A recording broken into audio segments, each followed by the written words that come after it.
नमस्कार, मैं ज्योति श्रीवास्तव। आप देख रहे हैं सी न्यूज भारत। वक्त हो चुका है बुलेटिन का। इस बुलेटिन में बात करेंगे प्रतापगढ़ की, जहां समाजवादी पार्टी कार्यालय पर बूथ प्रभारी, सेक्टर प्रभारी व जोनल प्रभारी ने की समीक्षा बैठक। आगे चर्चा होगी बिहार के रोहतास की, जहां बदमाशों ने पत्रकार पर किया जानलेवा हमला। साथ ही बात होगी संभल की, जहां के ब्लॉक पवासा की ग्राम पंचायत रसूलपुर धतूरा में रात से हो रही लगातार तेज बारिश ने छीना गरीब का आशियाना। इन तमाम खबरों पर विस्तार से करेंगे चर्चा। खबर प्रतापगढ़ जिले से है, जहां मीरा भवन कार्यालय पर समीक्षा बैठक बुलाई गई, जिसमें राष्ट्रीय महासचिव का सभी पदाधिकारी एवं कार्यकर्ताओं ने माला पहनाकर व बुके व शॉल भेंट कर जोरदार स्वागत किया। बता दें कि कार्यक्रम की अध्यक्षता जिला उपाध्यक्ष आशुतोष पांडे व संचालन जिला महासचिव अब्दुल कादिर जिलानी ने किया। इंद्रजीत सरोज समीक्षा बैठक करते हुए सभी विधानसभा अध्यक्ष से बूथ, सेक्टर व जोनल प्रभारियों के संबंध में जानकारी प्राप्त की और समीक्षा बैठक को संबोधित करते हुए कहा कि आगामी लोकसभा चुनाव को देखते हुए सभी पदाधिकारी एवं कार्यकर्ताओं को एकजुट होकर क्षेत्र में जन पंचायतों के माध्यम से लोगों से क्षेत्र की समस्याओं को सुनकर हर संभव मदद करने का कार्य करें। साथ ही समाजवादी सरकार में किए गए कार्यों को जनता के बीच बताएं। भाजपा सरकार की जनविरोधी नीतियों को उजागर करें। घोसी विधानसभा उपचुनाव की जीत पर सभी को बधाई देते हुए कहा कि घोसी विधानसभा में सर्व समाज ने इंडिया गठबंधन को अपना जन समर्थन दिया है। आगामी लोकसभा में जनता अपना विकल्प इंडिया गठबंधन को मान रही है। सभी समाजवादी साथियों को जन जन के बीच पहुंचकर किसान, छात्र, बेरोजगार महिलाओं को जागरूक करें। भारतीय जनता पार्टी और आरएसएस संविधान को खत्म कर देना चाहती है। जनता के बीच भ्रम पैदा कर गुमराह करने का काम किया जा रहा है। सभी लोगों से अपील करते हुए समाजवादी पार्टी को मजबूत करने का आह्वान किया गया।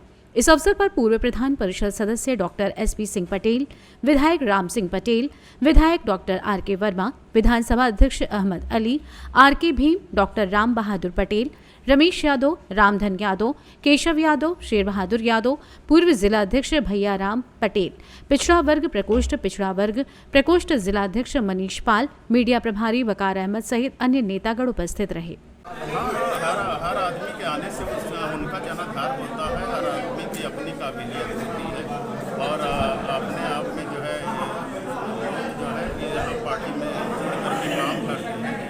और समाजवादी पार्टी के महासचिव शिवपाल यादव जी जो है समाजवादी पार्टी का फाउंडर मेंबर है, तो उनका पूरे प्रदेश में इधर परिचय भी है, पकड़ भी है, तो उनके आने से पार्टी बनी। घोसी का चुनाव जीतने पर क्या इसका असर लोकसभा चुनाव में क्या पड़ेगा, क्या लगता है आपको? प्रतापगढ़ से सी न्यूज संवाददाता रोहित की रिपोर्ट। खबर प्रतापगढ़ से है, जहां संग्रामगढ़ थाना क्षेत्र अंतर्गत ग्राम कामापट्टी निवासी देवीपाल का आरोप है कि छुट्टा जानवरों से बचाव हेतु अपनी जमीन पर गेट लगा रहा था कि पड़ोसी अपनी जमीन बताकर मारपीट करने लगे, जिससे देवीपाल व पुत्री को अंदरूनी चोटें आई हैं। देवीपाल का आरोप है कि विपक्षी गढ़ दबंग किस्म के हैं, दबंगई के बल पर मेरी जमीन हड़पना चाहते हैं। भाजपा कार्यकर्ता होने के नाते मेरी थाने में कोई सुनवाई नहीं होती है। बताओ क्या मामला? ये ज़मीन हमारी है, गेट भी हमारा लगा है, हर चीज़ हमारा है, लेकिन फिर भी ये ज़बरदस्ती आके बोल रहे हैं कि हमारा है पूरा। मेरे बाबा मतलब ये पेड़ सब ज़मीन लिए थे, लेकिन और वहाँ पर मूर्ति रखी गई थी, फिर भी उसको तोड़वा दिए हैं। वहाँ पर पेड़ था, उसको भी कटवा दिए, हटवा दिए। पिता का नाम? पापा का नाम है देवीपाल और मेरा नाम कविता।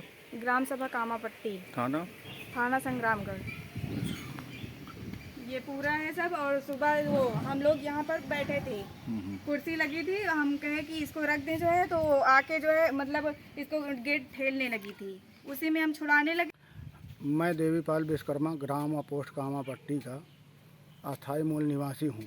हमारे पड़ोस के रामजी पांडे व उनके अन्य साथी लोग काफ़ी दबंग किस्म के आदमी हैं। वह हमेशा आए दिन परेशान किया करते हैं, क्योंकि मैं भाजपा का एक लीडर हूँ। भाजपाई सदस्य होने के नाते हमारी ज़मीन अगवा लिए हैं कुछ और उसके बाद हमारा पेड़ है नीम और जामुन का, उसके बीच में एक छप्परनुमा है, उसमें हम लकड़ी रखते हैं और लकड़ी रखते हैं और दोनों के बीच में एक गली है। गली में काफ़ी दिन से हम बांस लगाया करते थे जानवरों के डर से। उसके बाद में हमने सोचा कि लाओ गेट लगा दें, जानवर उसको तोड़ फोड़ के घुस जाते हैं। और जब गेट लगाए आज हम, तो उनकी धर्मपत्नी को उनके दबंगों ने कहा कि आप जाकर गेट ठेलिए, मैं पीछे दबका हूँ। फिर उसके बाद वो आड़ में थे। आड़ में रहने के बाद जब वो गेट ठेलने लगी तो हमारी मांझी लड़की कविता विश्वकर्मा, उसने जो है विरोध किया।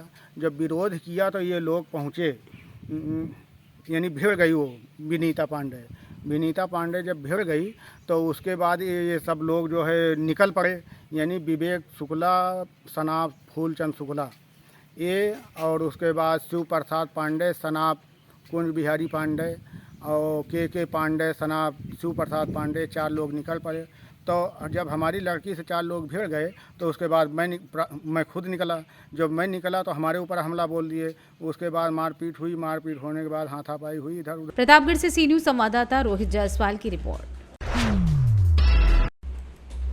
रोहतास जिले में हर तरफ बदमाशों का खौफ देखने को मिल रहा है। वहीं पुलिस प्रशासन रोहतास जिले में हो रही घटनाओं को मुख्य दर्शक बनकर देखती नजर आ रही है, जहां एक निजी चैनल के पत्रकार पर जानलेवा हमला हुआ तथा उन्हें मारपीट कर घायल कर दिया गया। घायल पत्रकार रवि वर्मा को इलाज के लिए सासाराम के सदर अस्पताल में भर्ती कराया गया है। उनके सर में गंभीर चोट लगी है।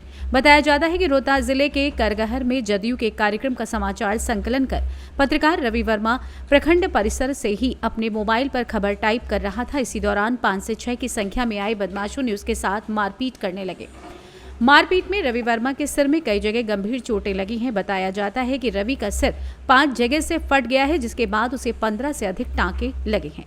करगहर के प्राथमिक स्वास्थ्य केंद्र ने प्राथमिक उपचार के बाद उसे सासाराम के सदर अस्पताल भेज दिया है। घायल पत्रकार रवि वर्मा ने बताया कि शनिवार को उन्होंने कुशही के प्राथमिक विद्यालय के परिसर को आसपास के लोगों द्वारा अतिक्रमण कर निजी बाउंड्री से घेर लेने के संबंध में खबर चलाई थी, जिसको लेकर कुछ लोग उनसे नाराज हो गए थे। इस मामले को लेकर पत्रकार पर प्रखंड परिसर में ही जानलेवा हमला हुआ है। बता दें कि रविवार की शाम करगहर के प्रखंड परिसर में ही पत्रकार की पिटाई कर दी गई थी। उनका मोबाइल तक छीन लिया गया है।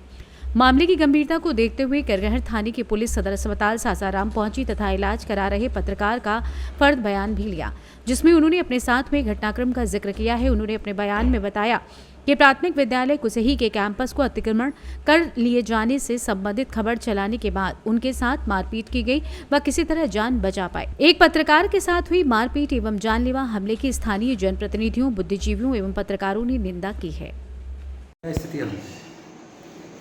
एक रवि वर्मा करके एक पत्रकार हैं, उनकी स्थिति तो भी गंभीर है।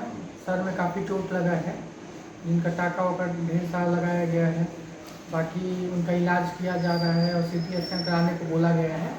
बाकी जैसा रिपोर्ट आता है उसके बाद बताया जाएगा कि क्या नाम है। क्या सर आपका? मेरा नाम डॉक्टर सचिन। रोहतास से सी न्यूज संवाददाता पंकज कुमार की रिपोर्ट।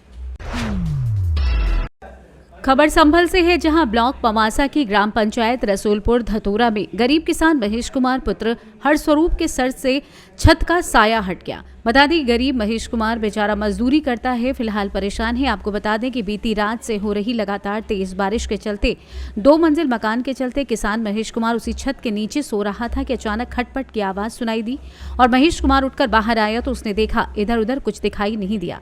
जैसे ही बाहर देखने के बाद अंदर आना चाहा, कुछ समझ पाता उससे पहले ही अचानक भड़बड़ाकर छत जमीन पर गिर गई और मकान के नीचे सो रहा परिवार निकल कर भागा। गनीमत रही कि वो बाल बाल बच गए, अगर अंदर चला जाता तो एक बड़ा हादसा हो सकता था। गरीब किसान काफी परेशान है। किसान की स्थिति दोबारा छत को बनाने लायक नहीं है। मेहनत मजदूरी करके जैसे तैसे अपने परिवार का गुजर बसर करता है। अब सरकार से उम्मीद लगाए बैठा है कि कुछ न कुछ राहत मिलेगी। माता जी क्या नाम है आपका? राजू। कहाँ रहती हो? रसूलपुर। जो मकान गिरा है आपका गिरा है? हाँ, हमारे गिरा मकान। किसका, कैसे गिरा? ये बच्चे सो रहे थे यहाँ। हाँ, तब हम भी सो रहे तो सब सामान हमारे जाए प्रवासी को हमें काटना मिला हमारे पास। अच्छा। हाँ। तो किसी की चोट आई क्या? चोट नहीं आई किसी की। सब आ जाती ध्यान रहता है, कोई तो दबी आती थी यहाँ। अच्छा। तब क्या चाहती हो? हमें जो चाहते हैं कि हमारे मदद हो जाए हमारी। क्या नाम है जी आपका? महेश। कहाँ रहते हो? रसूलपुर। ये क्या है मामला? मकान ढहा है। रात बारिश हुई थी और तेजी की बारिश आई और हम यहीं पे सो रहे थे सारे जने और मतलब इसके बाद हमने देखा जड़ की आवाज़ आ रही थी। फिर हमारा भागना भारी पड़ गया, सारा सामान हमारा अंदर ही दब गया और फिर हमें दूसरे के घर में घुसना पड़ा। तो आपके किसी की चोट तो नहीं लगी है? चोट नहीं लगी है, बकाया सामान सब हमारा इतने भग गए थे हम निकल। कितना नुकसान हुआ है? नुकसान है इसमें कम बढ़ते ऐसे मान लो 50 से 60 हज़ार रुपये का नुकसान तो वैसा है हमारा सामान का। और 2 बच्चे थे बकरी के जी। जी। और मतलब क्या कहें, सामान सिगरा, खाना पीने का, रजाई गद्दे, बेड शेड इसके अंदर ही दबे पड़े हैं। अब क्या चाहते हो? अब हम सरकार से यही चाहते हैं कि हमारी कुछ मदद करें। क्या नाम है आपका? मीरा। कहाँ रहती हो? कौन सा गांव है ये? रसूलपुर। पति का क्या नाम है? महेश। ये घर गिरा है, क्या है, कितना नुकसान हुआ है? जाम बहुत नुकसान होगा हमारा। किसी को चोट आई? ना चोट तो ना आई, कहीं के चोट नहीं आई है ना, सामान वैसे सब बेकार हो कितना नुकसान हो गया? वो कम 50-60 हज़ार का नुकसान। अब क्या चाहती हो? अब जो चाहे सरकार से कुछ मदद कर देगा हमारी। संभल से सी न्यूज़ संवाददाता जगतपाल सिंह की रिपोर्ट। खबर उज्जैन से है, जहां महाकाल की नगरी उज्जैन में महाकालेश्वर भगवान की श्रावण भाद्रपद माह में निकलने वाली शाही सवारी शाम 4 बजे निकाली जाएगी। शाही सवारी के दर्शन के लिए लाखों भक्त आएंगे। बाबा महाकाल के 10 स्वरूपों में से भक्तों को दर्शन देंगे। बता दें कि शाही सवारी में केंद्रीय मंत्री ज्योतिरादित्य सिंधिया भी शामिल होंगे।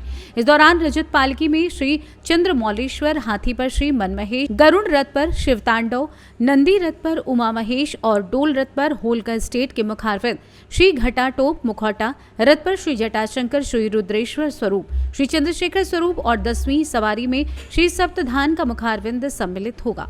भगवान महाकाल की सोमवार को शाही सवारी निकलने से पहले महाकालेश्वर मंदिर के सभा मंडप में विधिवत भगवान चंद्रमौलेश्वर का पूजन अर्चन किया जाएगा। इसके बाद राजकीय सम्मान के साथ बाबा महाकाल अपनी प्रजा का हाल जानने नगर भ्रमण पर निकलेंगे। शाही सवारी का मार्ग भी करीब 7 किलोमीटर का होगा। पूरा नगर दुल्हन की तरह सजाया गया है। शहर में करीब 6 घंटे तक भक्ति का उल्लास रहेगा। शाम 4 बजे सवारी निकलकर करीब 10 बजे तक महाकाल मंदिर वापस लौटेगी। बता दें कि इधर गोवा के मुख्यमंत्री प्रमोद सावंत अपने उज्जैन दौरे के दौरान श्री महाकालेश्वर मंदिर पहुंचे और भगवान श्री महाकालेश्वर की भस्म आरती में सम्मिलित हुए। उन्होंने नंदी हाल में बैठकर भगवान महाकालेश्वर का पूजन पाठ किया। महाकाल मंदिर समिति द्वारा सीएम को भगवान महाकाल की तस्वीर भी भेंट की गई। उज्जैन से सी न्यूज़ संवाददाता विजय की रिपोर्ट।